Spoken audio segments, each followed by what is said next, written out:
Hi, my name is Malik Williams. I go by Milkman within the music industry. I'm a senior at Georgia State University studying music management, and I'm due to graduate in the spring of 2024. Turn up. Take you guys through a couple of things that I do within the industry. I'm an audio engineer, a producer, a wedding DJ, dibbling in videography, as well as publishing. And, I'm willing to learn as many skills as I can to be able to propel my talents forward. Today, I'm gonna be introducing you guys to my short film, Stateway Sounds. It is a collaboration of 6 different artists that I was able to grab an interview from. They are my classmates, and they did make the time and gave me the opportunity to kind of gather their story, see where they came from. And I'm basically gonna show you guys what my process has been from point A to point Z, how I had to go about planning, as well as execution of the videography process and post-production. So if you guys do enjoy, go ahead and drop down and hit that like button, subscribe to the channel so that I can continue to bring you guys awesome films like this. And I hope you guys enjoy. Peace.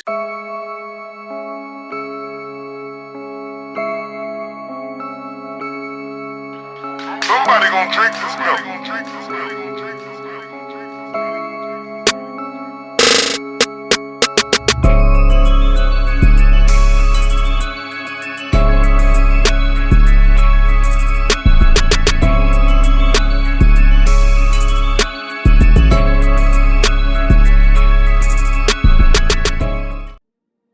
So within this short docu-film, what I got an opportunity to do was interview 6 of my classmates, that being an artist named Gateway, Zoe Bayani, Dre TL, Mid TN, and AP The Gift.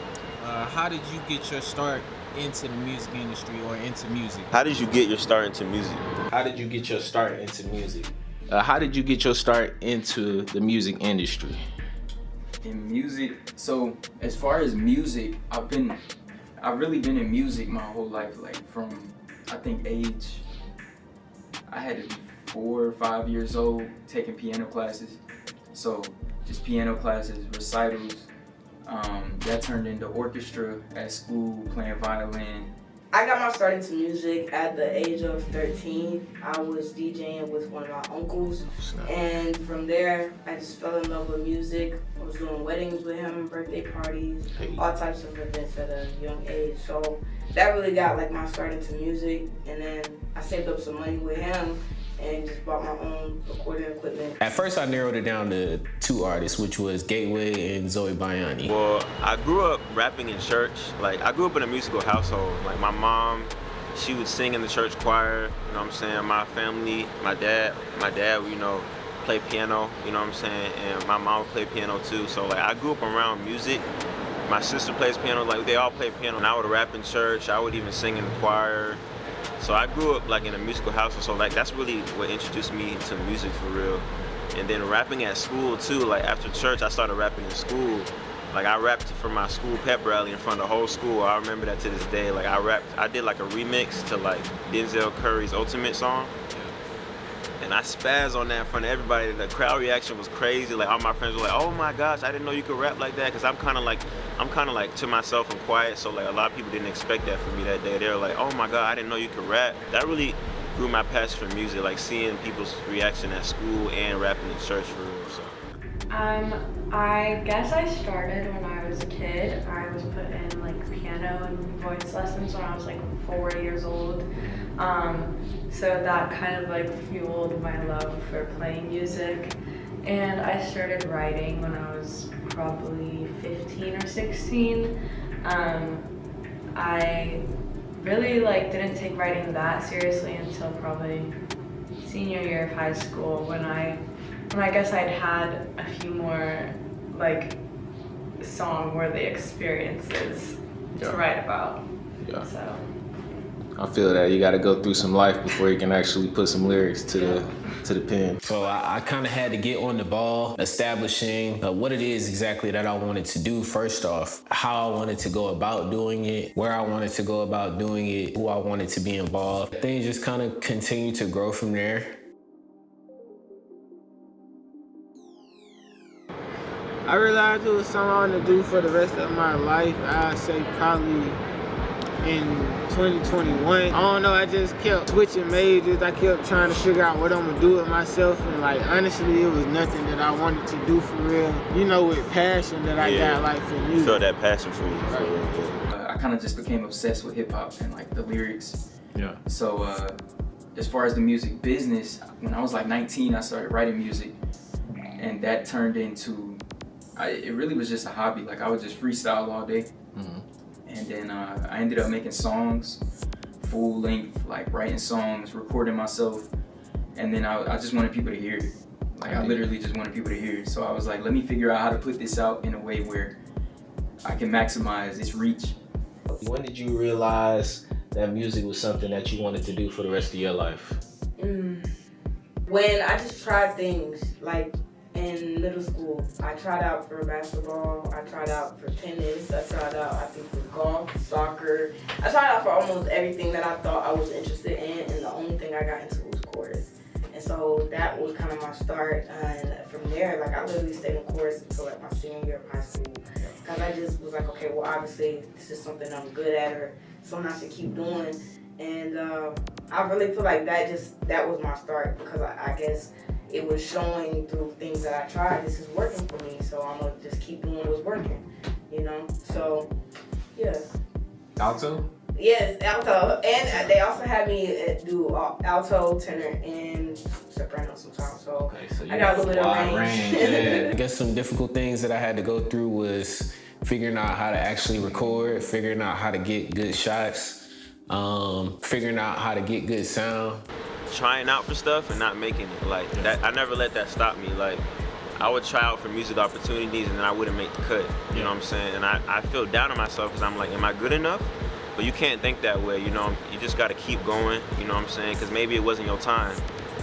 So that's definitely a challenge I faced. Like, I remember when I was just posting music, I was getting no likes, no shares, no nothing. I was trying to promote my music everywhere, and I just felt like nobody was really caring for real, because they were like, you just starting off, I don't know who you are, you know what I'm saying? Like, they wasn't sharing my stuff. My family has always supported me in my musical journey, and my friends, so I'm very thankful for that. So I never really had any problems with people doubting me and my close group that I was with, so, you know, I'm grateful for that, for sure. I think we all have been there when we get no likes, no views, no nothing, bro. No nothing, bro. Like, that's a real ego you check. felt like, you know, I'm like, does anybody care about my music, for sure? But now, like, now I'm getting that support. If you could give your younger self one piece of advice, what would it be?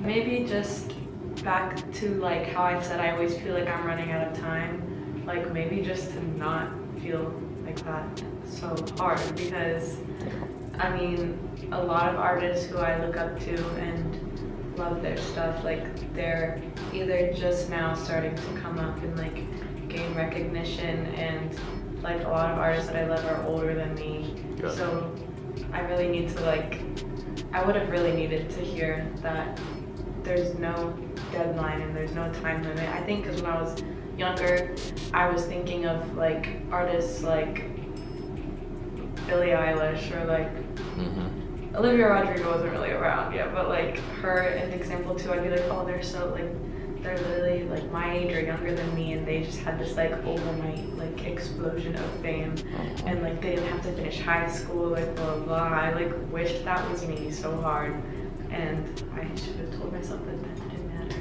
and I would have my own path, and it's okay. What's been your favorite class so far at Georgia State? That's a good question. I had a creative media entrepreneurship. Wait, was it called that? I can't remember what it was called. I think it is creative media entrepreneurship or something Yeah, like that. basically a production type class. They teach you about production and all that kind of stuff, and just building your own entrepreneurial, like creative career. Yeah. And that, I think that class was so dope. She was such an amazing teacher. I think that's what made it my favorite. Yeah. I had a class with that. I'm gonna just say one class. But yeah, she gave us the opportunity to go to Ghana. That class was incredible. I learned so much in that class. I met some cool people. So That's dope. Shout out to Professor Pearson, man. Yeah. Dr. Pearson. I love her story. You know, she an entrepreneur and she went through it. Mm-hmm. Who are some artists or individuals involved in the music industry that inspire you? Some artists that inspire me musically, like Kanye West. Lyrical genius, bro. Nah, I feel you. Any other artists, or that's like the main one? Oh yeah, that is the main one. I like Kanye, I like Kendrick Lamar, I like J. Cole. I rap hard for Atlanta, so I like, you know, Future, Lil Baby, Outkast. How you feel about this thug situation that's going on, bro? You know, it's sad. It's a sad situation for all of the artists who locked up. You know, Yeah. You know, once you got a chance to like make it out, you know, it's terrible to see that some people make it out, but then you know they get dragged down. I had to kind of sporadically figure out where I wanted to execute these interviews, and I had to start going for it. What was your favorite memory so far on your musical journey? Ooh, that's a great question. Favorite memory? There's so many, I can think. I'm gonna have to say that freestyle. Yeah. That's up there for sure, bro. Hey, look. Recently I freestyled in front of 3 big producers, Trey Trax, Mark B, and OG Parker. Like,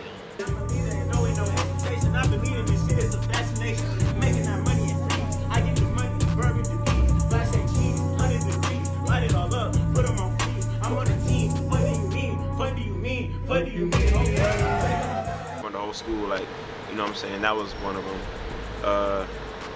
Last year at my boy's show, I went to my boy Kakioto. He's my friend. He also makes music. Shout out to him, by the way. But I went to his show and like he had like a concert, but he let me on the stage to perform a song we got together, and it was crazy. Like, I said it once, I'm gonna say it again. It was 2 niggas, then it was game. It was completely separate. I was like, you got my boy. I know you ready to snap. You see how you grab it? oh yeah. Nah, I did that shit smooth as hell. I walked into that. I started. Hold on, let's go.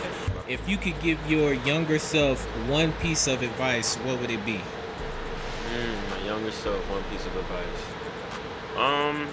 I would just tell him to stay true to yourself and keep going. You know what I'm saying? There's people in the past that have doubted me, or that, you know, have, you know, said, why are you doing music? Like, you should do something else. But you just gotta stay true to yourself and like never doubt yourself, because you really have talent. Like, you have the opportunity to be big in the music industry. So I would just definitely tell him that. What made you decide to pursue a degree in music management? I mean, mainly just because I wanted to be able to look out for myself when it comes to the music industry, because so far I'm still independent and I do pretty much everything I figure out by myself. Aside from like actually writing the songs, my band helps with putting our songs together, but like marketing, like finding someone to produce, a lot of the writing I do, planning shows, all that I do by myself, and it is really difficult, and I don't think I would have been able to do it if I didn't have any background knowledge from school. I'm sure I could have looked stuff up, but having like first-hand knowledge from people who are actually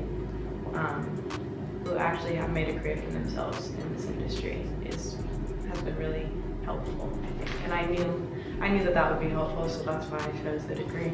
What was your favorite memory so far on your musical journey?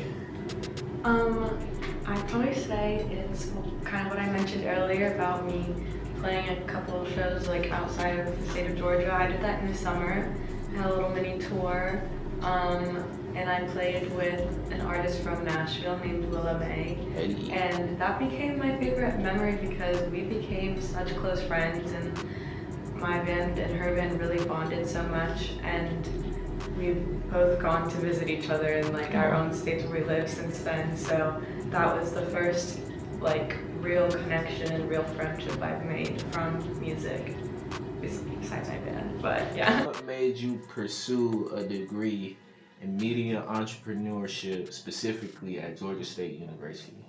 So I didn't start off that way. I first chose my major as a criminal justice major, which is just funny to me, because like it was just more so because my uncle, who also DJs, his major in college was criminal justice. He's also like a sheriff and stuff. So like he was a man of many hats and still is. But I was just like, okay, well that's what he did. Let me do something. And then when I actually got into it, I realized like this is something I don't want to do. I'm more invested into music. And I just feel like taking that leap of faith was scary at first, but when I realized, like when I came up here and then like my other uncle, the one who passed away, like coming up here, being up here with him was showing me like you can do whatever you want to do. If you really care about it, pursue that, because you don't want to look back and like just be miserable, you know, and hate your life. So I chose me entrepreneurship. I literally reached out to my advisors because I was tired of switching majors. And I asked them, I said, this is what I want to do. Like, I want to pursue music, but I'm also interested in film and editing. And I'm also interested in audio engineering, all these other fields. How can I have that be cohesive? Yeah. And they told me, I feel like the major for you would be media entrepreneurship. So I've been enjoying it ever since. Not gonna lie, it's been great. I'm loving the classes and the people I'm meeting. That's super dope. That's super dope. Thank you, bro. What's been your favorite memory so far on your musical journey? My favorite memory? Can I list like a couple? Yeah. It's a top three. Top three. I think one of them definitely. I'm gonna try to go in like a little bit of a chronological order. My boy Tony. I worked with him in Kennesaw at Volkswagen dealership. Yeah. We were valets, and we used to just talk about music all the time. So we had just started music around the same time. We went and did our first few performances together, like, cause we were just like trying to figure it out. Someone that hit me up on Instagram, I don't know why they hit me up. My music wasn't even that good then, but they liked it. So they hit me up, and then we both go. We had a song together. We performed that song, and like, I don't know. I just go back and look at that video all the time, and that's like, I think starting music, like, that's definitely one of my core memories. Another one, the Airbnb. Oh yeah, for that sure. we did.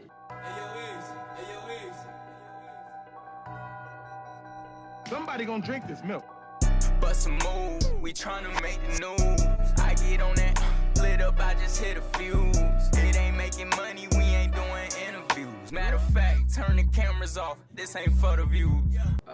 So I rented out an Airbnb, and I invited a bunch of like artists and producers to it, and we just, the goal was to make an album, to create an album, and everyone kind of had their creative input on it. Malik was involved. That was the first time we officially met each other. Yeah, we met at that. Like, we had met through Instagram, talked through Instagram, and then we met at that, and we just got along real well.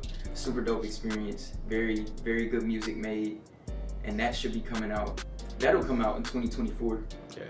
What are some challenges you faced along your journey?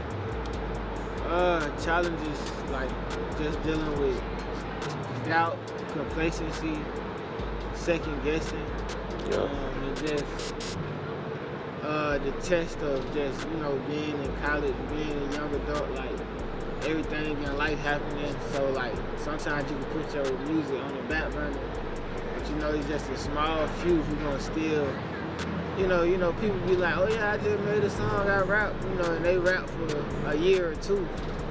But then eventually they just stop. So like with me, it was like I just gotta keep going no matter what. What are some challenges you faced along your musical journey? I feel like I have bad like imposter syndrome when it comes to writing. Usually with my lyrics, I'm fine. Like I'm like, this is original, this is me. But I have a harder time coming up with like melodies and chord progressions and stuff. So usually I'll have to like go to songs that I already like, and I'll listen to what chord progressions they use and what type of melodies they use, and I'll kind of build things off of that.